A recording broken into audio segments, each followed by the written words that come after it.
हिमाचल प्रदेश में विधानसभा चुनाव के मद्देनजर माहौल सियासी हो चला है और हर तरफ सियासी मुद्दों पर ही चर्चा हो रही है।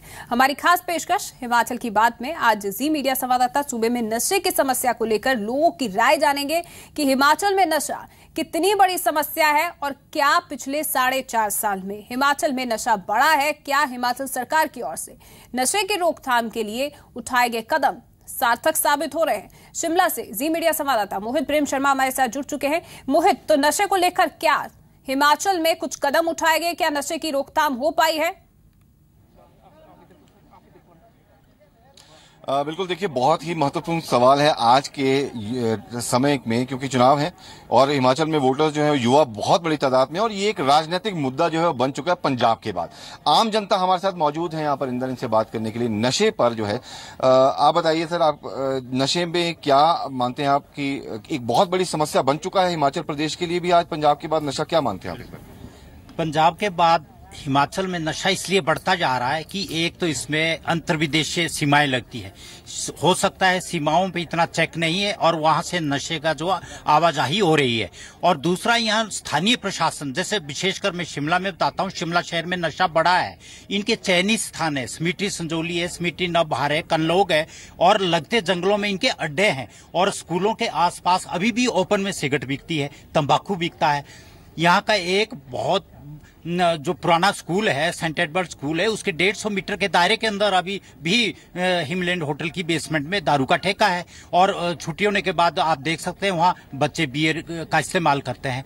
तो ये प्रशासन के संज्ञान में भी बहुत बार लाया गया है। ऐसे यहाँ पर नशा बढ़ा है, लेकिन जो प्रशासन की तरफ से कोई ठोस कार्रवाई नहीं की जा रही है। दारू के ठेके खुलते जा रहे हैं, लेकिन काउंसलिंग सेंटर बच्चों के नशे के खत्म करने के लिए कोई नहीं खोला गया है।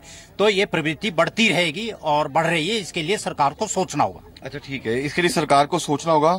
इनका कहना है कि जो शराब के ठेके हैं वो स्कूलों के पास है, सिगरेट जो है स्कूलों के पास मिल रही है अभी भी, और इस पर प्रशासन का ध्यान नहीं है, सिर्फ जो है कागजी कार्रवाई चल रही है।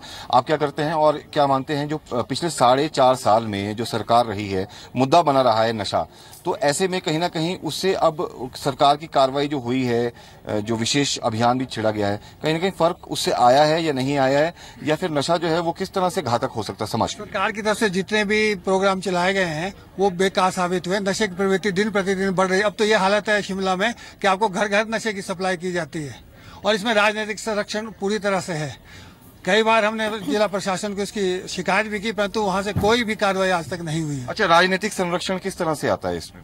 इसमें बड़े बड़े नेताओं का हाथ है। यही कारण है कि पुलिस कोई कार्रवाई नहीं करती है।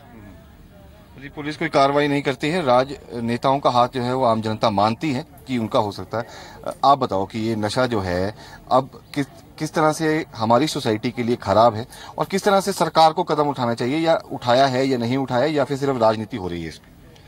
मेरे विचार में नशे के बारे में हर वार्ड वाइज एक समिति बननी चाहिए, जो समिति 1 महीने में अपनी मीटिंग करे, और वीडियोग्राफी उस मीटिंग की होनी चाहिए, और वार्ड वाइज जहाँ जहाँ नशा है उसके बारे में चर्चा होनी चाहिए, सरकार तक वो पहुंचना चाहिए, और पुलिस की उसमें मदद करनी चाहिए नशे को पकड़ने के लिए। अच्छा, इसमें जो है वो सरकार और पुलिस पर ही हम जोर देते हैं। आपको नहीं लगता कि जो पेरेंट्स हैं उनको भी जो है इस बारे में सोचना चाहिए कि उनके बच्चे क्या कर रहे हैं, कब कर रहे हैं, ध्यान रख रहे हैं? पेरेंट्स भी आजकल बहुत बिजी हो गए हैं मोबाइल्स में या फिर अपने कामकाज में ही सिर्फ। आजकल ये जो पेरेंट्स हैं, पेरेंट्स को तो मतलब दिन सवेरे और शाम चेक करना चाहिए, लेकिन कोई पेरेंट्स जो चेक नहीं करता उसको कि हमारा बच्चा क्या कर रहा है, वो लेट आ रहा है, क्यों आ रहा है। तो अगर मैं कहता हूँ कि ये आपका लड़का लेट आया, तो वो उल्टा मेरे को डांटेगा कि हमारा बच्चा है, हम क्यों उसको बोलें। तो ये सबसे बड़ी यहाँ पर ये समस्या है इस बार। अच्छा, यहाँ पर एक और बात है कि अब नशे की जो सामग्री है वो अलग अलग तरह से मिल रही है, बाजार में बड़े आसानी से अवेलेबल है, जैसे फेवी बॉन्ड है, शू पॉलिश है, इसका इस्तेमाल भी जो है बच्चे बहुत तादाद में कर रहे हैं। पुलिस बात जानती है, अभिभावक भी समझते हैं, लेकिन कोई मानना नहीं चाहता कि हमारे बच्चे ऐसे कर रहे हैं। सरकार को कोई रोड मैप बनाने की जरूरत है, लगती है आपको कि होना चाहिए रोड मैप इसके खिलाफ, नशे के खिलाफ, जो अभी तक शायद नहीं बन पाया होगा? ये इसमें अकेले सरकार भी कुछ नहीं कर सकती। इनको जो सामाजिक संस्थाएं हैं, सामाजिक कार्यकर्ता हैं, उनको साथ जोड़ना होगा। अभी संजौली से 3 बाल मजदूरी करते हुए 3 बच्चों को पकड़ा गया था। तो जो वो बच्चे थे, जब उनकी काउंसलिंग हुई तो वो जिन ढाबों में काम करते थे उनसे सिर्फ शराब का धंधा करवाया जाता, ठेके से शराब की बोतल मंगा के और सर्व करवाई जाती थी। और जो एक बच्चा ऐसा था, उसने बोला कि मेरे पापा दारू पीते, घर नहीं आते, तो मेरी मम्मी ने मेरे को इसमें झोंक दिया कि भाई तू कुछ कमा और कुछ तू भी पी और मेरे को भी ला। ये घर से ही नशा शुरू होता है और एक समाज में एक कुरीति बन के रह गई है। तो इसके लिए सरकार को, सामाजिक कार्यकर्ताओं के, सामाजिक संस्थाओं को, अन्य संस्थाओं को, इंस्टीट्यूशन को साथ लेके एक कोई ठोस जी बिल्कुल मोहित, तो सरकार तो आगे आए ही, लेकिन इसके साथ ही सामाजिक संस्थाओं की भी अहम भूमिका है, माता पिता की भी अहम भूमिका है नशे को जड़ से खत्म करने के लिए। लेकिन सरकार ने क्या काम किया है, इस पर सबकी नजरें बनी हुई है। बहुत बहुत शुक्रिया मोहित इस तमाम जानकारी के लिए।